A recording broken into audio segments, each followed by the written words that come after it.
Well, I once followed a guy to college. I chose a college based on chasing behind a guy, and clearly it did not work out. I only lasted 1 or 2 semesters and realized I was there for all the wrong reasons. Yeah, I had a flat top back in the day with the kid and play situation, like look real Bart Simpson-esque. And I cut a girl's name into the side of my scalp. Went to school, she wasn't feeling me, and just had to go ahead and fade it on out. Didn't quite work out. There was nobody else at school with her name or at Nah, any well, school? yeah, but it was a unisex name, so it was a dude. Okay, I got it. You know what I mean? Yeah. Terry. Awkward. Very much so. I would have invented somebody Yeah. in another school in another state. You would have found him? I would have invented someone. It was just Yes. a haircut. I said, you know what, let me figure it out. It's not about you. I'm thinking about you. That's what I would have did. You would have played it off? I wasn't Absolutely. that cool. See, back then I Absolutely. was still nerdy with it, so I wish I would have thought on my toes. Oh, wow. I did get a tattoo. I got someone's name behind my ear in Happily and Ridiculous Love. Really? Yeah. And where's that tattoo now? Oh, I changed it, actually. It used to It was John. Yes.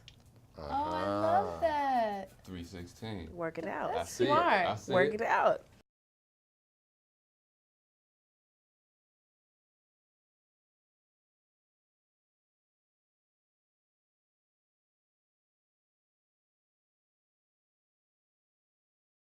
Ultimately, although you wouldn't know it from the sort of tagline in the movie, but I think the message is that, you know, you shouldn't put any sort of timetable on yourself or arbitrary constraints or pressures, and, you know, when it's right, it'll be right, and you can't kind of rush that stuff. Definitely. I agree with Adam, just in not putting ourselves on a timeline and feeling like if we didn't accomplish something at a certain age, we're a failure. Like in high school, you're like, by the time I'm 25, I'm gonna have 2 kids, I'm gonna be married. And then when it doesn't happen, all of a sudden you're like devastated that you're doing something wrong. Just live your life and allow things to happen, you know, the way they're supposed to.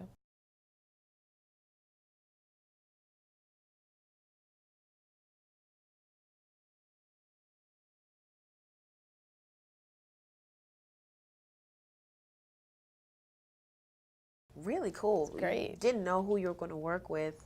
I mean, if you look down at the schedule, you'd see that. But just having a variety of people coming in every day was really fun. The cast was a lot like this table. It's a lot of colorful gems, just beautifully laid out on screen. You know what I mean? This is Adam. I'm Derek Luke. Derek, you know what I mean? Like everyone shines in their own way, lean a certain way. Jennifer Lewis! Yeah, definitely. But I don't give a. That too.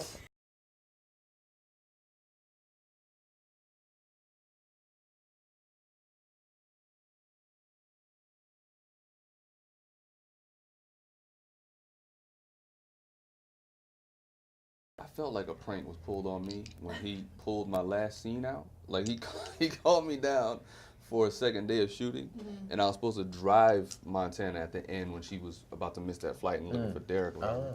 I was supposed to drive her through the airport. So the first shot, he gets up and walks over from Video Village, and he's like, Affion, how mad would you be if I told you that we weren't going to use this scene? I've made a mistake. I want her to run through on her own. So I had to, like, I was wrapped right then. Like, for that day, I was wrapped. So I had Before to. you even started. Before I even started. Yeah, I drove all the way to Ontario. And I was like, yeah. Thought I was going to get 3 minutes on screen, but now I have 2.45. The masseuse wasn't, I didn't know he was going to be naked. So he just dropped trowel and Right in front of you, right in huh? front of me. Hey, wait, you know, Zeus had a lot of feelings all at one time. You know, I think that was a practical joke. It wasn't funny per se, but it definitely had me feeling a lot of different ways instantly. It was a welcome surprise. It was a welcome surprise. welcome surprise. You know, to have something like that on a weekday. Yeah. You know, Not it's bad. just fantastic. Yeah. Stranger, And naked I didn't have a stranger, masseuse, in a front of a naked room masseuse in full this of movie. people. It was great.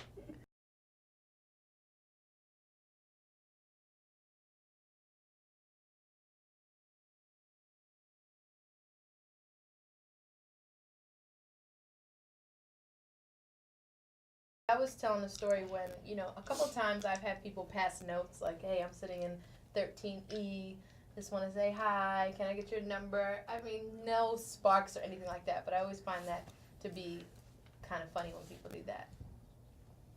And they always sit me next to old men on the flight. So nothing goes on there that I know of. You know, when I wake up, I don't know what happened.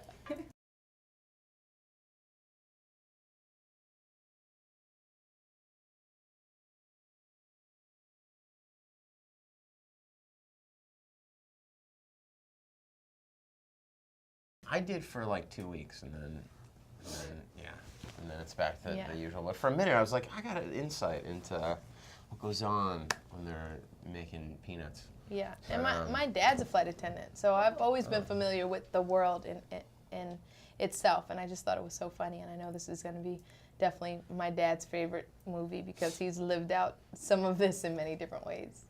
I'm just hoping the flight attendants and TSA don't hate us Right, No, right. and treat us badly. They actually after have this. seen the trailer. Okay. And I've gotten a lot of compliments because they feel like, you know, proud that we're actually showing some light on them. And It's nice. they Good actually, news. They like it.